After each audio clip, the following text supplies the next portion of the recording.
Man shot the girl's home bottle of wine, but she was not angry at all, but took out another bottle of wine to the top of the head to let the man try his shooting skills again. But just as the two of them were having a good time, strange noises suddenly came from the bottom of the canyon. And with the binoculars, there were unidentified creatures climbing up the canyon. The man immediately realized that something bad was happening and shot directly at them. But the number of monsters was much higher than expected. And the woman on the other side of the canyon also picked up a machine gun to assist the man in a frenzy of shooting. Seeing that the situation is critical, the man also took up his machine gun and fired frantically. But the monsters hit the infrared traps when they climbed up the canyon on both sides of the full automatic machine guns were activated to help the two men finally succeeded in clearing out these horrible creatures. Both of them are obviously top agents, but they are locked up in this canyon and not allowed to communicate with the outside world because their mission is to make sure that the monsters at the bottom of the canyon can't come up and hide the secret of the canyon until they die. Every time they run out of traps, they have to lower themselves down by sling to reposition the bombs to prevent another attack, although there is no signal around the canyon. The two of them use writing pads and binoculars to communicate with each other across 2 kilometers. The two of them had been talking for a long time,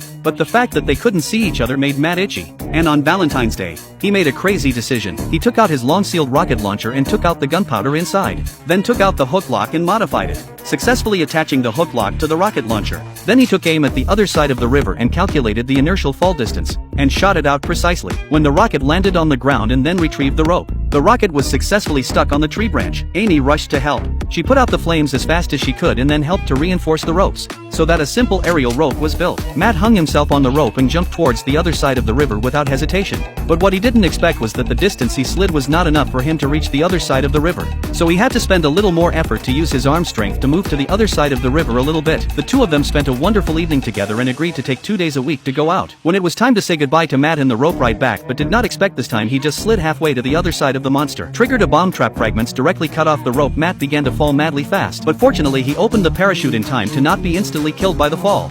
Amy did not hesitate to grab her weapons and equipment and jumped straight towards the terrible fog, although she managed to open the parachute. But when she landed on the ground, she was hooked by the trees and almost drowned in the river.